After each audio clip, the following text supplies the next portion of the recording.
Good morning from New York. I'm Eric Francis Coppolino. This is a special edition of StarCast from Planet Waves. I am actually recording deep in the night of September 21st into the 22nd on the eve of the equinox, the autumnal equinox here in the northern hemisphere, and the spring equinox in the southern hemisphere. Funny how that works, isn't it? And I'm here with a few thoughts that I want to share. Have you ever had that feeling where you want to say something and it's the most important thing you want to say, but then you forget it, and then you want to say it again, and then you say something else, and then you forget this one thing you want to say?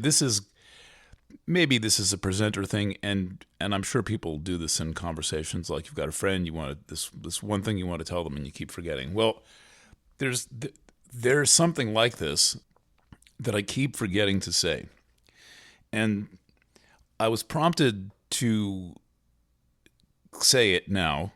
I'm going to try, if I don't forget in the next 5 minutes what it was that I was trying to say.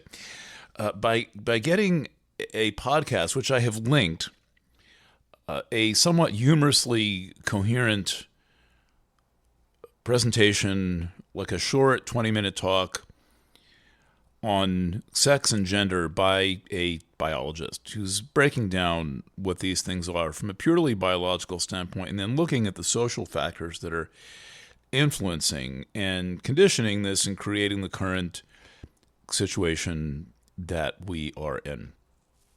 And when I started playing this, I wasn't sure that I was going to like it. I wasn't sure it was going to be up to my standard of scientific integrity, but I knew that the presenter was going to miss this one issue that I'm going to talk about. Now, maybe he's having the same problem I am, and he just keeps forgetting to say that. All the other presenters on this topic just keep forgetting to say this. And the seeming topic is sex and gender.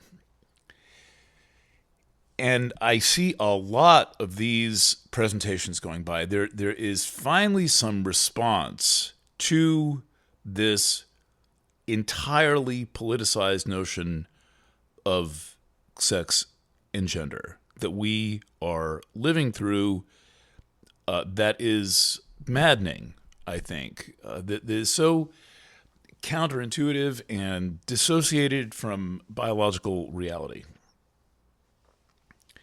And they all miss the point, in my view. And the point is that this is all one of many effects of digital.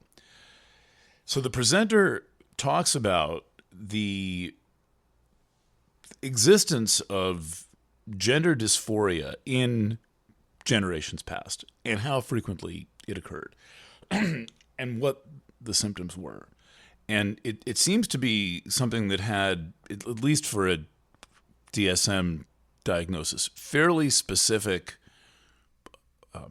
reference points, so that you knew when you were dealing with it. And he goes, if you listen, it's short. It's only 20 minutes.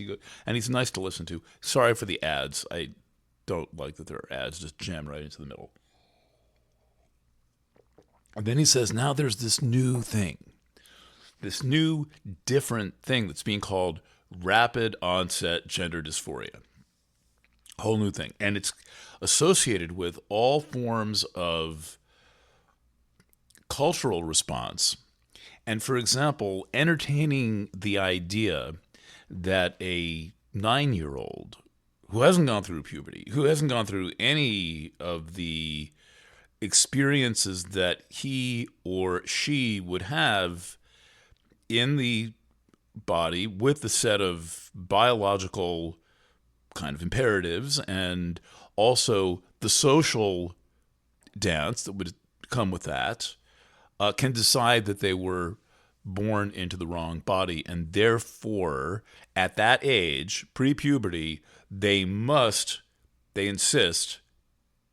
I would love to speak to someone like this and hear how they phrase this, and I kind of wonder if this actually ever comes from a kid, but if not, it's not put onto them. And then the teachers and the parents all genuflect to this, and they go along with it, and then the culture plays this game, and instead of the person being slightly more feminine or more feminine male or a gay male or something, right away they are declared to be gender dysphoric transsexual. When I think back to my high school, which was progressive in the true sense of like intelligent people observing the world in tangible ways, writing about it, all mixed up with one another and having the conversations, we would have been completely mortified by this concept. Now, there are varying shades of response to this. For example, there's the trans-exclusionary radical feminist shade, which is bringing a huge dose of gender rage to the discussion. One of the presenters, Jennifer something, is talking about how this is actually a subset of transhumanism, and the way that you know that it's a subset of transhumanism is the extent of the corporate involvement, the involvement of the medical establishment, the drugs, the surgeries, the psychiatrists, and all of this stuff. And then vomits gender rage. It's kind of humorous because the analysis, this person's analysis, is not bad. I think that there's a transhumanist analysis here that would be quite, could be quite wise, and it comes close to what I think is the real issue. So let's talk about the real issue, and remember that the gender problem that we're having in society right now, all the chaos, the confusion, and the polarization around the issue is one of many manifestations of the overall total environment. Now, there would seem to be more pressure on the gender theme for a different invisible environmental reason, which is this overwhelming flood of hormone disrupting chemicals, endocrine disruptors. This is not a new issue. This issue is being discussed by Dr. Theodora Colborn in the late 1980s. Her book, Our Stolen Future, addresses the issue specifically. Rachel Carson writes the book Silent Spring, which is about songbirds' eggs not hatching because they were sprayed with DDT. But it's Robert Riesbrough who a couple of years later, figures out that what's going on is an endocrine effect causing the eggshells to be too thin, and the songbirds don't hatch, and the spring is silent. That's what Silent Spring means. That Carson was a naturalist. She lived in the forest. She had her home in the forest. She was also a marine biologist, and 1 year there were no birds chirping. That was it. And she figured out why, but didn't get all the way to the bottom. And this is when science is authentic and valid, and when there are committed, passionate people.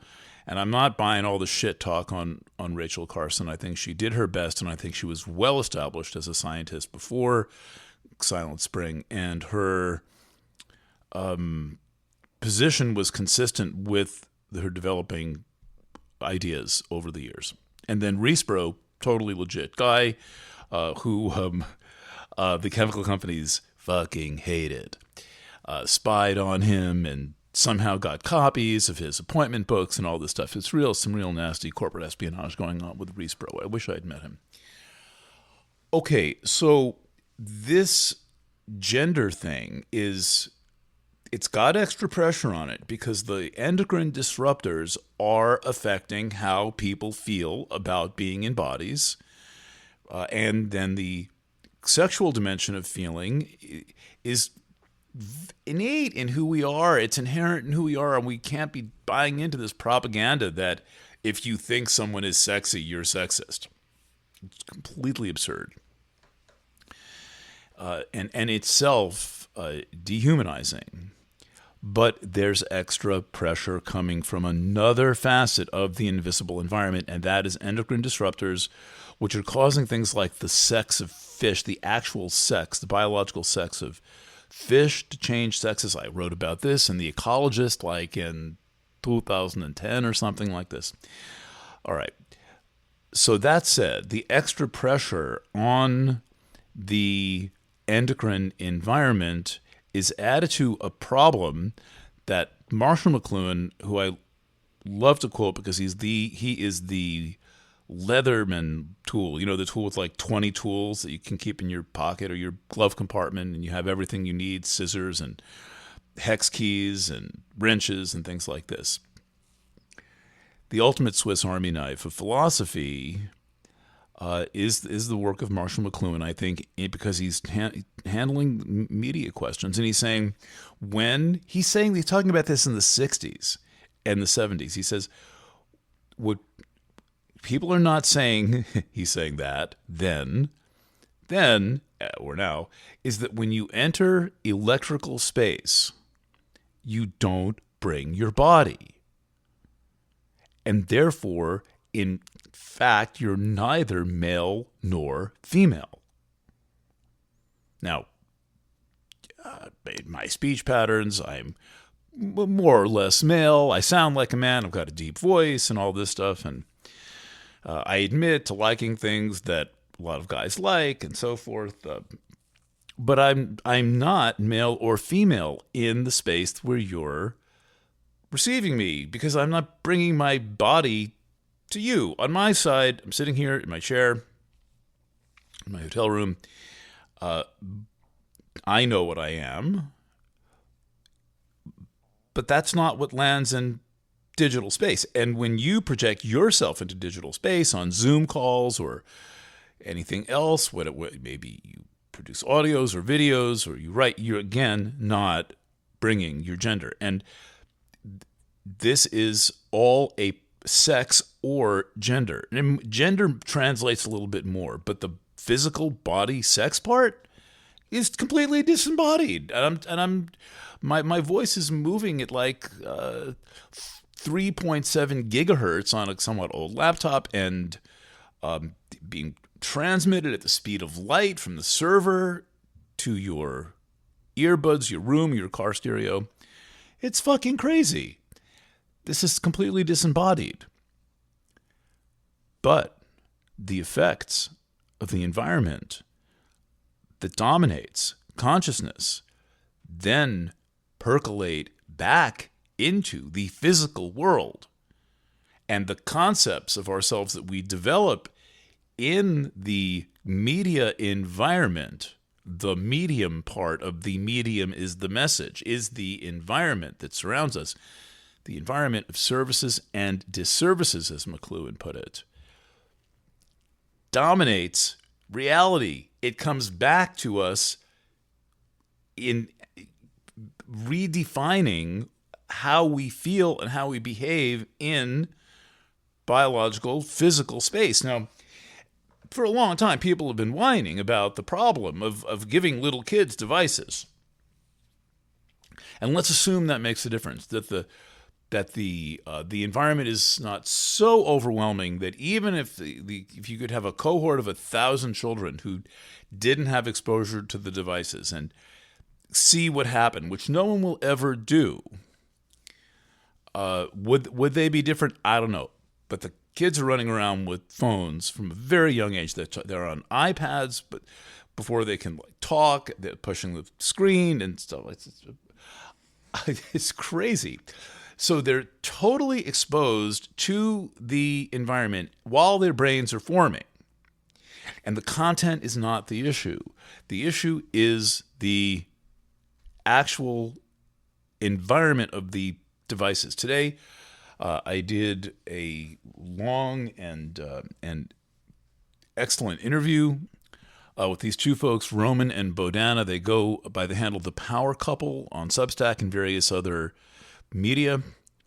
and they talk about the effects of electricity. And we had a fantastic conversation about this today, which I'll get to you as soon as possible. So the issue is not social media addiction for children. The issue is manifesting as what is being called rapid onset gender dysphoria, 9-year-olds thinking they're born in the wrong body. Well, if that were true and it had nothing to do with digital, we would have been seeing that before digital. But it's coincidentally timed exactly with the digital environment taking over existence. And when you witness many other forms of patent absurdity, destabilization, complete the revocation of any meaning, coherence, logic, anything, that is the digital environment at work. And it's not going to change anymore if you say, well, let's rethink how we use these things. No, that's like saying, the metaphor that I've come up with is the best I can come up with is, this weird dream would end if I could only get all the snakes out of my bathtub. It's like, well, no, the weird dream would end if you woke up and acknowledged what's happening. The snakes are part of the dream. The snakes are the content. And so we are in this digital dream. Now, one of the most insightful things, I think, for our time that McLuhan Marshall, the elder, his son Eric was brilliant. He passed away a few years ago, and I'm friends with Andrew, Eric's son. One of the things that Marshall said was that the computer, which he had exposure to computers not like we do. They didn't exist like we have. They filled rooms in his day. That the computer is LSD for the business community. Now, no one was thinking at that time that computers were going to be these things that were toys and where everyone was carrying around, and every car was going to have, every component of the vehicle would have a microchip. Something like my 1982 Nissan. I had this old, beat up Nissan back in the day. Had 4 onboard computers. Now it seems like every single 4 onboard computers, not that I could use, but we're coordinating the engine. Now it seems like every piece of the engine has a microchip associated with it. This is influencing and affecting everything. And so what McLuhan has said was, this is LSD for the business community, because he didn't think. He didn't even see there would be a computer every fucking where, including on your catalytic converter. But paying attention to what he said, well, that means that we've all been dosed with acid. And maybe you've not taken acid, maybe you haven't. I kind of suspect that McLuhan didn't. He's not that type who would do that. But because he was who he was and went to the kinds of parties that he went to and knew the students he knew on the campus of the University of Toronto, he talked to people who were high on acid. And listening carefully, as he was very good at doing, he got a sense of what was going on. They were in a completely altered reality. So when he said that the computer is LSD for the business community, he meant it puts them in a completely altered reality. We are now all in that reality. Now, where's the reference point? Ram Dass once said, you should never take so much acid that you don't remember your zip code. That's good. Who can remember their zip code? Well, we have a serious problem with space and time, with identifying ourselves, with placing ourselves in physical space and time, where many people are in a complete sense of dislocation from their here and now. And if you've ever been to an environment where there's multiple people high on a hallucinogenic substance in a social environment, you know that people handle this differently. not everyone's happy about it. Some people handle it much better than others. They're like, yeah, I know, I'm high. It's just, don't worry. It's just fear. If you're feeling something weird, there are those people. Well, who are those people in this environment that we're in where everybody's been dosed? Everyone, every baby, toddler, child, preteen, teenager, young adult, and old person have all been dosed. But who is saying, hey, we were all dosed, we're tripping? I'm saying it. I'm saying that if things seem really strange, like really strange, you look at the world and you think, and it's not good acid. It's the proverbial brown acid from Woodstock. It's this nasty, dark state of mind that does not conduct empathy very well. That's the digital environment. Does not conduct empathy very well. We'll talk about this with Roman and Bodana. And I will link this discussion from that when we get there. It's going to take me a couple of weeks. Well, we need to pay attention to the fact that we're in this radically altered state of mind. Altered from what? Well, you need a reference point, which brings me to astrology. And one of the things I recognize, I do a lot of questioning what the value of astrology is. And because I do so much of it, and I don't take it for granted, and I do it in a very unusual way, with a lot of planets constantly integrating new discoveries and living in the solar system, in the galaxy, and the galactic cluster Laniakea. Astrology provides a set of objective reference points. Now, you can say that many people can define Venus different ways, but we have an idea what Venus is, and we have it's a feminine principle, and Mars is a masculine principle, and Saturn's a structuring principle, and Jupiter is an expansion principle, and Mercury's an androgynous principle. It's a set of reference points we can use. And we know if we can't use astrology to predict events, we can use astrological tools to at least predict where the planet's going to be at a certain time.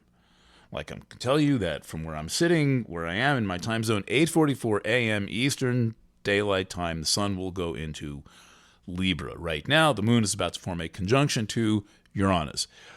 The sun is exactly trine Pluto down to a few arc minutes and so forth. We know that. It's a set of objective reference points. That mailbox is on that street corner. That's it. Maybe it's the mailbox with a certain sticker that's been on the mailbox for years, and if you're looking at that mailbox with that sticker, you're on that street corner. That's basically what astrology is in consciousness, but it's something better. To read astrology, even to follow the work of a good astrologer, is to practice the most important thing in a maelstrom, in a storm of disorientation, which is pattern recognition. The entire art of astrology is the recognition of patterns, and the interpretation is an interpretation of the pattern. All the colored lines I draw, all the lines that the computer draws inside the circle, those are part of the pattern. When I draw the lines in, it's not random. Every line I draw is that's that. That's that. That's that. The computer just shoves them in based on mathematics. So in the lines that I draw, that's my acknowledgement that I'm seeing something and I am sketching out the patterns. Then when I speak to you and call it astrology, I'm describing the pattern. Maybe I've got to take a few steps to translate it from a set of archetypes to philosophy, but what I'm doing with you is pattern recognition. That is the only way to keep your sanity in a maelstrom like this. Now, I'm not saying astrology is the only form of pattern recognition. It's a very good one, though. Tarot is all based on pattern recognition. You have to know the cards, you know your spread, and then you interpret based on that context framework. Art is also pattern recognition. Musical acuity is pattern recognition. So there's a number of ways out of the chaos. One of the ones that I use the most with you, with the the kind of group of friends around me, known as my audience, is astrology. And so this is one way that I keep my sanity, is that I have a set of reference points that I use. I know where they're going to be. I know planets are stationing direct and retrograde. Aspects are forming. Aspects are dissolving. Seasons are changing. That is about patterns. And so when you're wondering if somebody is sane or not, listen from the standpoint of pattern recognition. Do the patterns they're describing in their speech, what they see, does that make any sense at all to you? Does that or objectively, whether or not you think it makes sense, can you at least pin down the corners of what they're saying and study for internal consistency, for the vibe that they're presenting? Can you follow their logic? Forget whether you agree with their conclusion. What are the steps they're taking to get to the conclusion? Skip whether you agree. It's very important to set aside whether you agree with something or not. This is way overrated, especially to evaluate the logical process that they are or are not using. Where's the twist come in? Where are they skipping one or more steps? This is what I've got to say to you tonight. We are in this very, very strange space where it is so strange that there are not very many reference points, but we need to have reference points. I've just told you why I like astrology. I spend a lot of time reading the dictionary, the Etymology Online Dictionary, for the meaning of words, because I believe that words have meaning. I'm interested in the new meanings that people give to words. And then I just put a lot of pins in the map, say, okay, that seems to be there for now. That seems to be there for now. And then I look at the pins and say, what's the pattern? And things are changing constantly. So this is a thing where we need to keep refreshing. We need to keep looking at the world with new eyes all the time and keep an open mind and be flexible and aspire to a kind of understanding that is not about whether something conforms to our pre-existing prejudices. You have to know your pre-existing prejudices, and whether or not it conforms to what you have been essentially flogged into thinking is right based on a political definition. It helps to know the difference between a definition, like in a real dictionary, which gives the history of the word, and a kind of a political dictionary, which tells you whether you're a bad boy or a bad girl, or a good boy or a good girl, because you say that word a certain way, and then that's it. But who's signing off on this? Who's supposed to approve or not? All right, I'm going to pause this discussion now. Very eager to hear your thoughts on this general subject area of digital effects, gender and sex as a classic example of a digital effect. Gender dysphoria in 9-year-olds and 8-year-olds, and the concept that they're somehow able to be born into the wrong body. Talk about disembodied. I mean, talk about... Right. All right. So, comments open. This post is going to everyone. Thank you for listening. Happy equinox. A beautiful chart. A moment of potential balance as we head into a Libra eclipse. More to say about that eclipse in Thursday's subscriber edition of StarCast from Planet Waves. Once again, signing off. Lots of love, and bye for now.